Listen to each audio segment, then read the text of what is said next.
उत्तर प्रदेश के विभिन्न बोलियों को, भोजपुरी, अवधी, ब्रज और बुंदेलखंडी को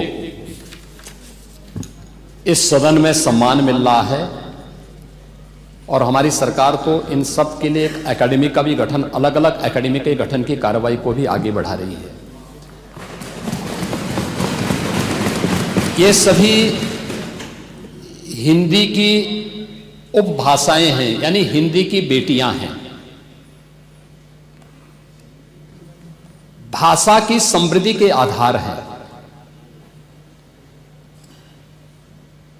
और हमें इसका स्वागत करना चाहिए। ये सदन साहित्यिक, केवल विशुद्ध साहित्यिक और व्याकरण से के विद्वानों की नहीं है, आम जन का प्रतिनिधित्व करने वाले माननीय सदस्य समाज के विभिन्न तबके से आए हैं। अंतिम पायदान पर बैठे हुए व्यक्ति की आवाज को भी इस सदन में मुखरता मिले, इसके लिए अगर किसी को हिंदी में वह धारा प्रवाह नहीं बोल सकता तो उसको भोजपुरी में भी अपनी बात को रखने का अधिकार मिलना चाहिए, अवधी में, ब्रज में या बुंदेलखंडी में उसको रखने का अधिकार मिलना चाहिए। ये कौन सी बात हो गई कि भोजपुरी में ना बोले, अवधी में ना बोले, इसका विरोध अंग्रेजी का, बुंदेलखंडी में ना बोले और उर्दू की आप वकालत कर रहे हैं। ये बड़ी विचित्र बात है।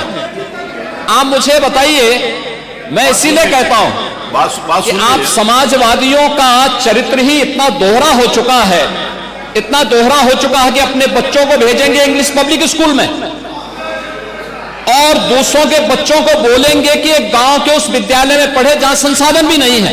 ये दोहरा आचरण और जाकी रही भावना जैसी प्रभु मूर्ति देखी दिन तैसी, यह तो आचरण आप लोगों का है। इसीलिए आपने कल भी भोजपुरी का विरोध किया, अवधी का विरोध किया, बुंदेलखंडी का विरोध किया और आप लोग अपने दैनिक जागरण में, दैनिक जीवन में इस प्रकार के आचरण के आदी हो चुके हैं।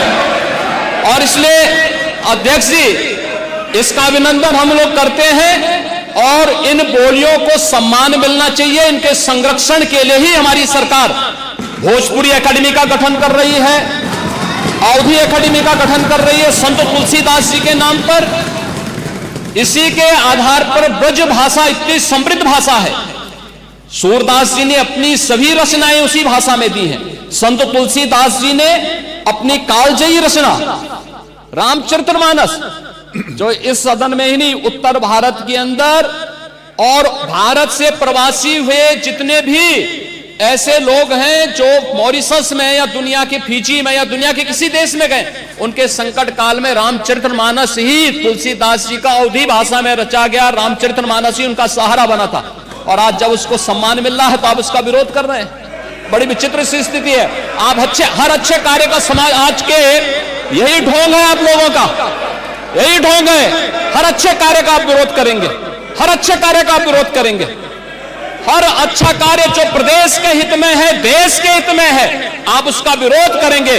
और मुझे लगता है इस प्रकार के विरोध की निंदा होनी चाहिए और हम इसका समर्थन करते हैं जो उत्तर प्रदेश की बोलियों को सम्मान मिल रहा है। मैं आपका धन्यवाद करूंगा और विधानसभा सचिवालय को इस बात के लिए धन्यवाद दूंगा।